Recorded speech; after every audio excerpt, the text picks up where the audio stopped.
नमस्कार दोस्तों, स्वागत है आपका कक्षा 10 गणित की एक और बेहतरीन वीडियो में।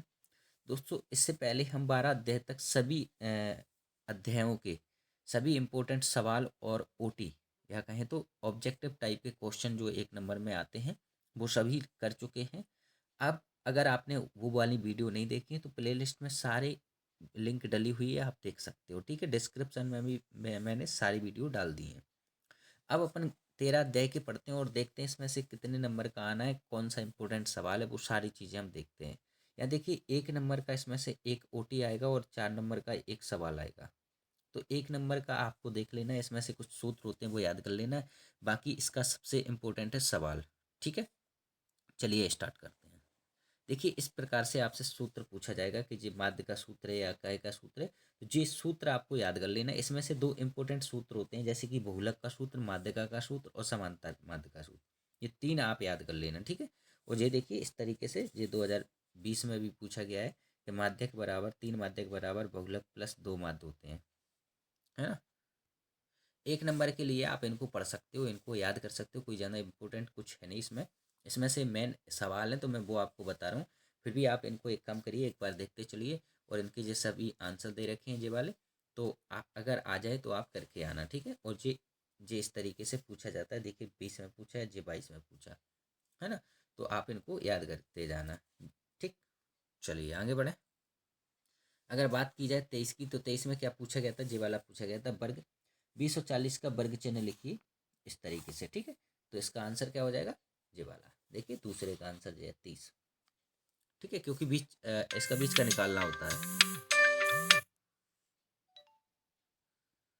ओके, अब देखते हैं हम इसके इंपॉर्टेंट सवाल। सवाल क्या है, देखिए नीचे दिया हुआ आवंटन एक दिवसीय क्रिकेट मैचों में गेंदबाजों द्वारा लिए गए विकेटों की संख्या दर्शाता है। उपयुक्त विधि चुनते हुए लिए गए विकेटों का माध्य ज्ञात कीजिए। तो इसमें क्या ज्ञात करना है, माध्य ज्ञात करना है। इस तरीके से आपको सवाल आएगा, इस तरीके से आपको सॉल्व करना है, बिल्कुल सरल होता है, इसमें कुछ नहीं है, ठीक है। और अगला इसका इंपॉर्टेंट सवाल है, निम्नलिखित आंकड़ों से समांतर माध्य ज्ञात कीजिए। तो जी आपके आंकड़े दे रखे हैं, समांतर माध्य अपन को पता है वही सूत्र होता है।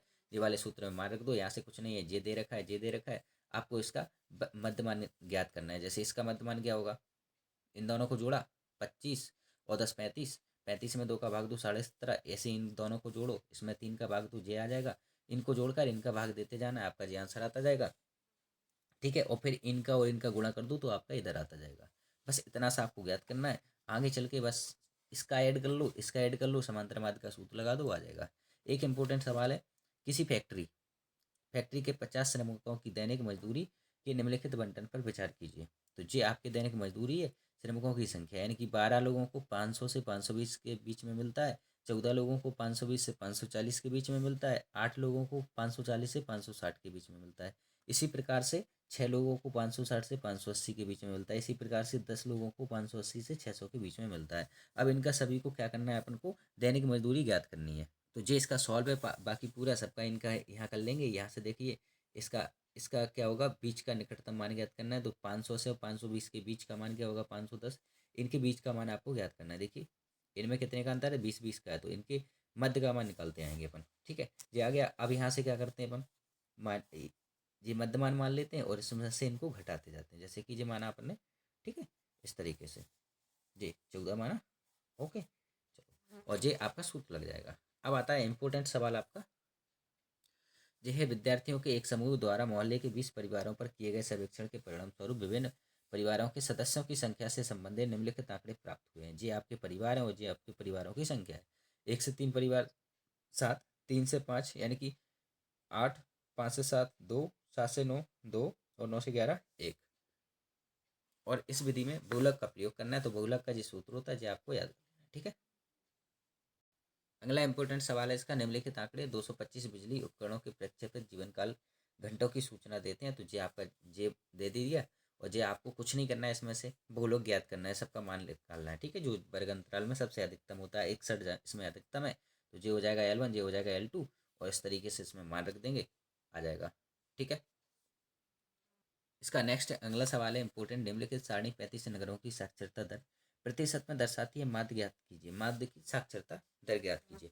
अब समय देखिए ध्यान से, आपको देखा हो तो आपको सबसे ज़्यादा एक तो क्वेश्चन पूछा गया है माध्य का वाला, सॉरी माध्य वाला, और एक बहुलक वाला। जो माध्य वाला है इसको कुछ नहीं है, बिल्कुल सरल है, आराम से कर सकते हैं हम, ठीक है। और एक देखिए ये वाला पूछा गया है 23 में बहुलक वाला, तो आपको मैंने कहा ना माध्यिका, बहुलक और समांतर माध्य, बस ये तीन आप अच्छे से कर लीजिए, इनसे बाहर आपका नहीं जाएगा। इसमें बहुलक वाला पूछा गया, देखिए ये दे रखा है, ठीक है।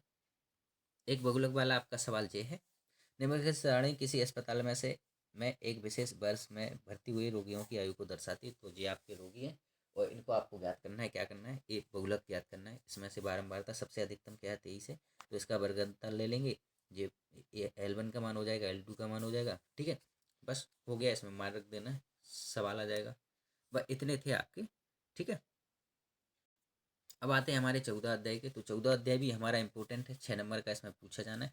2 नंबर की ओटी आएंगी, 2 नंबर के 2 क्वेश्चन आएंगे, तो इसको इंपॉर्टेंट है, सरल है, बिल्कुल आराम से प्रायिकता ज्ञात करनी है ना, तो हो जाएगा। इसमें से मैं बताते चल रहा हूँ आपको, ओटी जैसे इस तरीके से पूछी जाती है, यदि ये घटना घटन नहीं हो सकती तो इसका प्रायिकता, इसकी प्रायिकता होगी तो जीरो होगी, जब घटना ही नहीं घटेगी तो प्रायिकता जीरो होगी, है ना। तो इस तरीके से आपको इनको लगा लेना है। ये सबके आंसर दे रखे हैं, जो खालिस्तान है, ठीक है। बाकी खालिस्तान ये हैं 4 5 6, और इनके इस तरीके से जो 23 में पूछा भी गया है, किसी निश्चित घटना की प्रायिकता खालिस्तान होती है तो क्या होती है, एक होती है ना। ये जोड़ी दे रखी है, आपको मिला लेना है। और अगला 17 दे रखे हैं और एक शब्द में उत्तर दे रखे हैं। देखिए इसमें से कौन कौन से पूछे थे, तो ये 22 में आया था, ये 23 में, ये 19 में, ये 22 में, है ना। इनको लगा लेना है अच्छे से, ठीक है। अब आते हैं अपन जी, इसमें कुछ परिभाषाएं जी आप याद कर लेना, 2 नंबर में पूछी जाती है, असंभव घटना को परिभाषित कीजिए। तो वह घटना जिसका घटित होना असंभव हो, असंभव घटना कहलाती है, किसी भी असंभव घटना की प्रायिकता शून्य होगी। और कुछ परिभाषा ये दे रखी, प्रारंभ घटना को परिभाषित कीजिए, तो किसी प्रयोग की वह घटना जिसका केवल एक ही परिणाम हो प्रारंभिक घटना कहलाती है। और अगला है जी 23 में पूछा गया है, दो खिलाड़ी संगीता और रेशमा टेनिस का मैच खेलती हैं। संगीता द्वारा मैच जीतने की प्रायिकता 0.62 है, रेशमा के जीतने की प्रायिकता क्या होगी, तो सीधी सी बात है, इसमें से घटाना होता है ना। जब 100 है, टोटल प्रतिशत 100 होता है, 100 में से इसको घटा देंगे तो 38 बचेगा, है ना। सरल होता है ये। और क्वेश्चन नंबर 4 है, यदि पीई बराबर 0.05 है तो पीई ई नहीं की प्रायिकता ज्ञात कीजिए। तो इसमें से ऐसे ज्ञात कर लेंगे अपन, ठीक है। 100 में से घटाना होता है, इसमें कुछ नहीं है। और ये वाला भी इसी प्रकार से, तो ये इंपॉर्टेंट है, ये पूछे जाएंगे इसमें से, ठीक है। अब आता है अगला, अब देखिए ध्यान से, ये इंपॉर्टेंट सवाल है। एक थैले में केवल नींबू की महक वाली गोलियां हैं, मालिनी बिना थैले में झांके उसमें से एक गोली निकालती है। इसकी क्या प्रायिकता होगी कि वह निकाली गई गोली संतरे की महक वाली है, नींबू की महक वाली है। तो इसमें पहले ही कह रखा है कि एक थैले में केवल नींबू की महक की गोलियां हैं, तो इसका तो प्रायिकता कोई बनते नहीं है ना, शून्य होगी, क्योंकि थैले में संतरे की महक वाली एक भी गोली नहीं है, तो प्रायिकता क्या होगी, एक गोली होगी, क्योंकि थैले में गोलियां नींबू की महक वाली हैं, सभी गोलियां। तो ये इंपॉर्टेंट है, ठीक है, इसको कर लेना। अगला क्वेश्चन है, एक थैले में 3 लाल और 5 काली गेंदें हैं। इस थैले में से एक गेंद यादृच्छा निकाली जाती है, इसकी प्रायिकता क्या है कि गेंद एक लाल हो। देखिए 23 में पूछा गया है, इंपॉर्टेंट है, करके जाना, ओके। अगला इंपॉर्टेंट सवाल है, 20 बल्बों के एक समूह में 4 बल्ब खराब हैं। इस समूह में से एक बल्ब यादृच्छा निकाला जाता है, इसकी क्या प्रायिकता होगी कि बल्ब खराब होगा, है ना। तो इंपॉर्टेंट सवाल है, आप इसको लगा के जाओगे। अगला इस अध्याय का सवाल है, एक बच्चे के पास ऐसा पासा है जिसके फलकों पर निम्नलिखित अक्षर अंकित है। बहुत इंपॉर्टेंट है, इसको लगा के जाना। अगला इंपॉर्टेंट सवाल है, दो विभिन्न भिन्न पासों को एक साथ उछाला गया है, दोनों पासों के ऊपरी तलों पर आई संख्याओं का गुणनफल 6 आने की प्रायिकता ज्ञात कीजिए। बहुत इंपॉर्टेंट सवाल है, इसको अच्छे से याद कर लेना, ठीक है। अगला सवाल है आपका, अच्छी प्रकार से फेंटी गई 52 पत्तों की एक गड्डी में से एक पत्ता निकाला जाता है, इसकी प्रायिकता परिकलित कीजिए कि यह पत्ता इक्का होगा। 19 में आया और इक्का नहीं होगा, जी 19 22 में आया, तो इसमें कई प्रकार के पूछ ले जाते हैं, ठीक है। और इसको आप लिख के रख लीजिए, ये आपका पूछा जाएगा इस बार।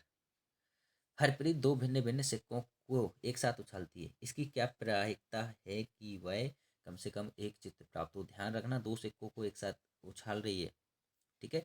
बहुत इंपॉर्टेंट क्वेश्चन है, ठीक है।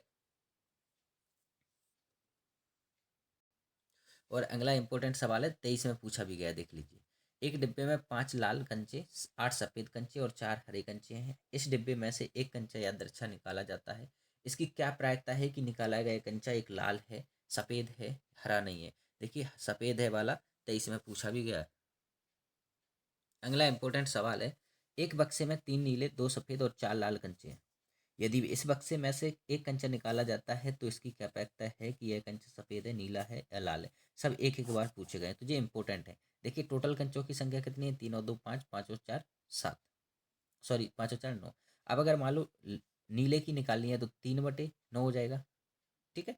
अगर सफ़ेद की निकालनी है तो 2/9 आएगा, और इसकी निकालनी है तो कितना आ जाएगा, 4/9। अब जैसे 3/9 है तो ये कट जाएगा, 3 एकम 3, और ये 9 कट जाएगा 3 बार, तो 1/3 आ जाएगा इसका। बस इस तरीके से इसको हल कर लेना है, ठीक है। अब अगले इंपॉर्टेंट जो आते हैं 23 में पूछा भी गया है, बताइए। एक पासे को एक बार फेंका जाता है, निम्नलिखित को प्राप्त करने की प्रायिकता ज्ञात कीजिए। एक आवाज़ संख्या हो। अब एक पासा होता है, उसमें से आवाज़ संख्या कौन कौन सी होती हैं, एक तो 2 होती है, एक 3 होती है, एक 5 होती है। ये आवाज़ संख्या है। तो टोटल आवाज़ संख्या कितनी है, 3, और टोटल फलक कितने आने, 6, ठीक है। तो कितना आ जाएगा, 3/6, और इसको काट देंगे तो 1/2 आ जाएगा, सरल है ना। इसी प्रकार से ऐसा पूछा जाएगा, 2 और 6 के बीच की स्थित कोई संख्या ज्ञात कीजिए, तो 2 से 2 आ जाएगा, 3 आ जाएगा, 4 आ जाएगा, 5 आ जाएगा, 6 आ जाएगा। तो कितना आ रहा है टोटल, 5, 5/6 आ जाएगा। इसी प्रकार से आता है एक विषम संख्या। तो विषम संख्या कितनी होती है, 1 आ जाएगी, 3 आ जाएगी, 5 आ जाएगी, और टोटल हो रही 3, 3/6 आ जाएगा, आंसर आ जाएगा, ठीक है। तो दोस्तों यहाँ तक हमारे यानी कि 14 अध्याय तक हम सभी इंपॉर्टेंट सवाल आपको बता चुके हैं। अगर आप इस वीडियो को अच्छे से देख लेते हो, सभी वीडियो आप अच्छे से देख लेते हो, जितने सवाल मैंने बताए अगर सभी आप लगा के जाते हो तो आप पास तो छोड़ो, आपके 100% पेपर इसी में से आएगा, ठीक है। बस आप मेहनत करते रहिए, और अगर जहाँ भी आपको समझ में नहीं आता है, जो भी सवाल आपको समझ में नहीं आता है, आप मुझे पूछ सकते हो कि सर 14 अध्याय का या 10 अध्याय का, XYZ किसी भी अध्याय का जो सवाल आपका नहीं आ रहा है वो मुझे बता दीजिए आप कमेंट में। मैं आपको उसको सॉल्व बढ़िया से सरल विधि से आपको करके बताऊंगा। यहाँ मेरी मजबूरी ये थी कि मुझे इम्पोर्टेंट सवाल करवाने थे, क्योंकि मैंने हर अध्याय के इम्पोर्टेंट सवाल करवाए, है ना, हर विषय के। जैसे सामाजिक हो, विज्ञान हो, हिंदी हो, संस्कृत हो, मैथ हो, है ना, सभी सब्जेक्टों के करवाए, इंग्लिश के भी करवा दिए, सबकी प्लेलिस्ट बना के डाल दी है मैंने।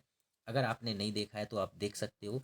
मैं कह रहा हूँ अगर मैंने जितने भी करवाए सभी सब्जेक्टों के करवाए, अगर आप पढ़ के जाते हो तो आप 90% प्लस लाइक कराओगे, ये मेरी गारंटी है। और नहीं तो आप देख लेना पेपर के बाद कि सर गलत नहीं बोला था आपने, है ना। इसलिए आप इनको लगाते जाइए। जो भी नहीं आता है आप मुझसे पूछ लीजिए बेहिचक, और भी किसी भी सब्जेक्ट के अगर आपको चाहिए तो आप मुझे कमेंट करके बता सकते हैं, ठीक है। चलिए मिलते हैं फिर नेक्स्ट वीडियो में। जब तक आप लाइक कर दीजिए और चैनल को सब्सक्राइब जरूर कर लीजिए। ओके, धन्यवाद।